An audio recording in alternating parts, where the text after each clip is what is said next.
Jamais, nous dites-vous. C'est une ville qui ne dort jamais. Alors moi, c'est vrai que je suis très content de vous présenter cette ville aujourd'hui. Pourquoi?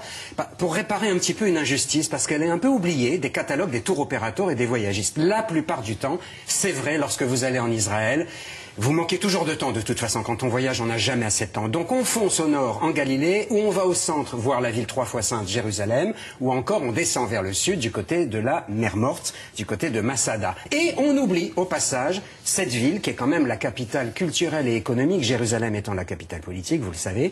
On oublie Tel Aviv, en bord de Méditerranée, qui est une ville, allez, je dirais, entre New York et Rio de Janeiro, qui est une ville énergisante, vraiment, mais pleine de tonus, avec des surprises aussi architecturales comme le quartier Bauhaus que je vais vous présenter. Donc, une visite à Tel Aviv, si vous partez en Israël, il faut impérativement prévoir 2 jours et 2 nuits. J'insiste sur les nuits parce que Tel Aviv est la ville qui ne dort jamais. Vous savez que ceux qui aiment la fête vont en Europe à Barcelone ou alors après, ils partent du côté de Tel Aviv parce que ça bouge. On y va.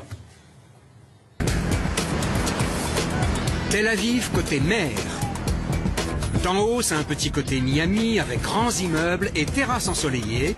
D'en bas, avec les plages, c'est un petit côté Rio.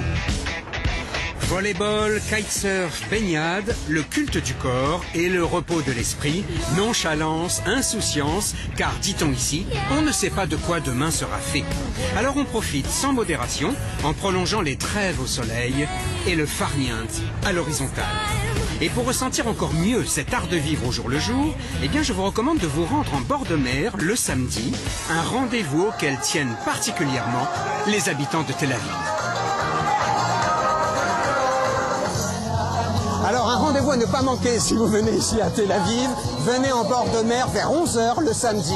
Et là, vous allez assister à un spectacle incroyable, très touchant, très sympa. Eh bien, les passionnés de danse se réunissent ici pendant 1 heure et vous allez entendre toutes les sonorités du monde parce que c'est très cosmopolite. On va du shirtaki à la polka en passant par le tango. C'est hyper entraînant et très très sympa à vivre.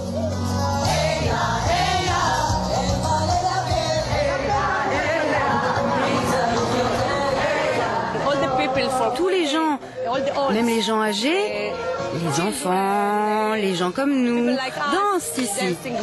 C'est très sympa. Et chacun est content d'être avec les autres. Pourquoi vous venez là le samedi matin? Ah, pour danser. Et j'aime ça. Et je suis contente quand je danse. Et pendant plus de 2 bonnes heures, les habitants de Tel Aviv, tous âges, toutes classes, toutes origines confondues, vont là aussi raconter à leur manière l'énergie incroyable que dégage cette ville.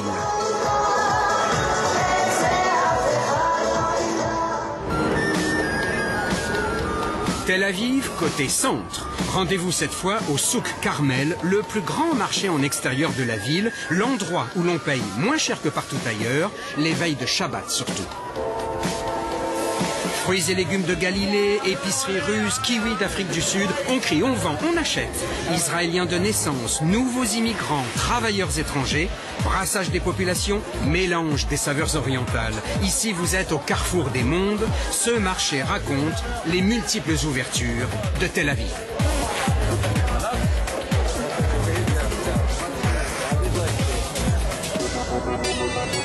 Tel Aviv, côté art maintenant. Rue Dizengoff, boulevard Rothschild, l'alignement de toute beauté de 4000 immeubles, style Bauhaus, une école architecturale qui a vu le jour à Weimar, en Allemagne, dans les années 20. Les jeunes architectes juifs se sont enthousiasmés pour ces formes simples, ouvertes sur l'extérieur. Résultat de très belles maisons, aujourd'hui en restauration, carrées rectangulaires avec balcons et terrasses pour se réunir et dormir lors des grandes chaleurs. Un patrimoine unique que l'UNESCO a classé bien sûr. Et puis Tel Aviv côté souvenir. Sur la place Rabin, le 4 novembre 1995, des milliers de personnes sont rassemblées pour fêter la paix qu'avait si bien fait avancer Yitzhak Rabin. À la fin de la soirée, le Premier ministre descend cet escalier, entouré de ses gardes du corps, et tombe sous les balles d'un extrémiste religieux, embusqué. Une plaque au mur raconte la scène, des marques au sol indiquent l'endroit précis où est tombé le Premier ministre et celui d'où l'assassin a tiré. Un meurtrier qui est toujours en prison. Et des images qui n'ont pas fini de hanter la mémoire collective de ceux pour qui l'espoir était à portée de main. Des photos jaunies, un mémorial sobre et sur une banderole, ces quelques mots, Israël attend Rabin. Restez quelques minutes sur ce petit square, vous ressentirez ce que peuvent laisser derrière eux les rêves défaits.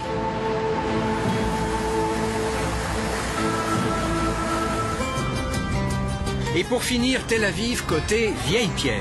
Indispensable d'aller faire un petit tour au sud, du côté de Jaffa, un endroit où les Tel Aviviens adorent venir se promener le week-end et où coexistent simplement arabes et juifs. C'est sympa, chaleureux, convivial.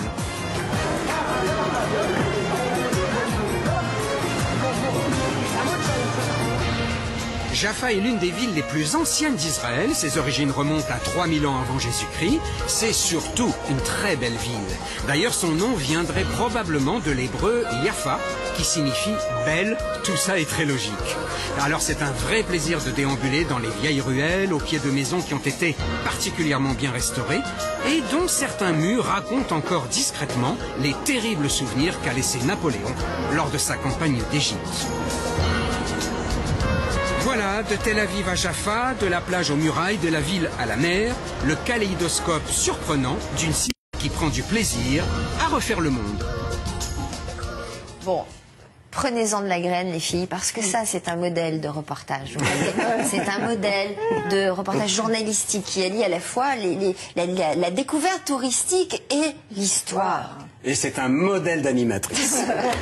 Mais c'est vrai que cette ville est fascinante à plus d'un titre. Et je vous assure, vraiment, j'aimerais vous communiquer la passion que j'ai pour cette ville parce que, une fois encore, c'est injuste qu'elle soit pas sur les circuits. Elle y est, mais de façon tellement timide. Donc, allez-y, ça n'est pas loin de Paris, un peu plus de 4 heures de vol.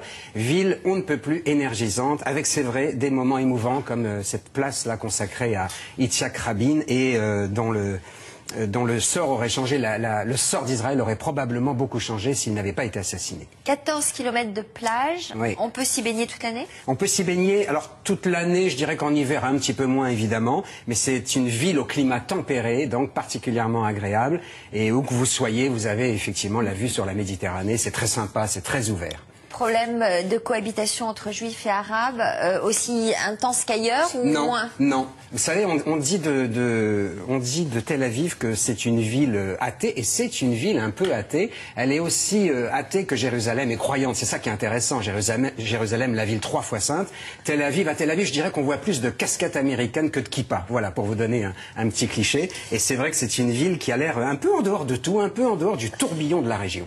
Alors, une ville qui vit la nuit. Vous avez fait le tour. Indispensable. On ne peut pas visiter Tel Aviv que le jour. Il faut y aller la nuit, parce qu'alors là, ça ne s'arrête jamais. Beaucoup de personnes vont à Tel Aviv rien que pour faire la fête.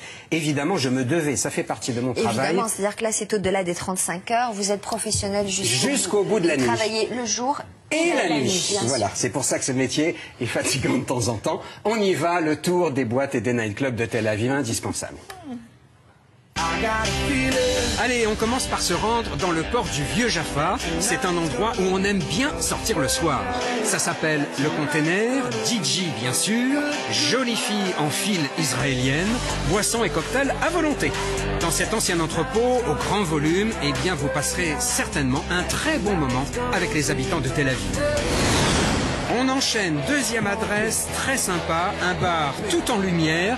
Là aussi, c'est dans le port, c'est le Kibbutz Banamal. Là, vous avez sous les yeux l'exemple du grand bar ouvert, très tendance, très fréquenté. On danse, on boit entre filles, on joue aussi avec des jeux vidéo. Bref, c'est l'endroit dans lequel la jeunesse de Tel Aviv vient s'étourdir de bonheur. Ambiance sympa et détendue, garantie. Et puis on termine toujours dans le port avec la boîte de nuit de Tel Aviv, celle qui fait accourir les fêtards de tout Israël et même de l'étranger. C'est l'Octopus. Rochette de jolies filles au sol comme sur les tables, musique à fond, jeux de lumière sombre ou aveuglants. C'est très représentatif des soirées branchées, tendances, cosmopolites, comme aiment bien les vivre les Tel Aviviens, jusqu'au bout de la nuit, jusqu'au bout de leur ivresse de vivre. Alors, commentaire pendant le reportage, il y a des bombasses, dites-vous. Qu'entendez-vous par là? Oui, parce qu'il faut Non, c'est une ville de jolies filles, c'est vrai. C'est une ville, cette région, c'est une ville de jolies filles. Ça, c'est vrai. Comme en général, quand il y a 14 km de plage et du soleil et de l'eau, en général, hein, dans ces endroits, il y a des jolies filles. On ne sait pas pourquoi. En général, oui. Ouais, en général. Donc vous voyez que cette ville a plus d'un titre, mérite le détour. Carnet pratique pour aller en Israël. Regardez, ça n'est pas loin en plus. Et il y a des prix intéressants. On voit le petit carnet pratique, voilà. Saison donc de mars à novembre, évidemment, particulièrement beau l'été, hein, donc c'est le moment. La vie est chère là-bas? Elle est normale, je dirais. Elle est normale. Parfois donc un peu moins bon chère. marché. Normale, parfois un peu moins cher qu'ici, je trouve. 4h30 de vol, décalage horaire plus 1 heure. Le passeport et pas de vaccin obligatoire, évidemment. Tous les renseignements sont sur notre site.